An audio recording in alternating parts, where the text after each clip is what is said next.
તો જેતપુરના ધોરાજીમાં પોલીસની દાદાગીરી સામે આવી છે। ધોરાજી પોલીસની તોરણિયા ગામે દાદાગીરી। તોરણિયા ગામના પિતા પુત્ર વિરુદ્ધ ફરિયાદ નોંધવામાં આવી છે। પિતા પુત્ર ધાકધમકીથી રૂપિયા પડાવતા હોવાનો આરોપ હતો। ધોરાજી પોલીસ સ્ટેશનમાં પિતા પુત્ર સામે ફરિયાદ નોંધાઈ હતી।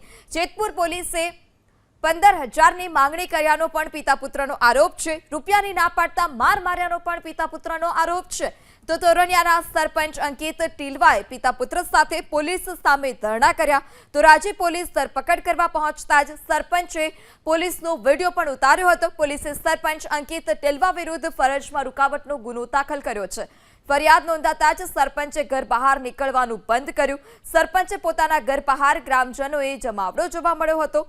પોલીસે સરપંચના ઘર પર કલમ 41 મુજબ ચિપકાવી છે નોટિસ। પોલીસની વોચથી સરપંચે જાનનું જોખમ કરી અને આગોતરા જામીન અરજી પણ કરી છે। કોર્ટે સરપંચ અંકિત ટીલવાને કોર્ટ સમક્ષ સરેન્ડર કરવા હુકમ કર્યો। ધોરાજી સેશન્સ કોર્ટે સરપંચ અંકિત ટોલિયાના જામીન મંજૂર કર્યા છે।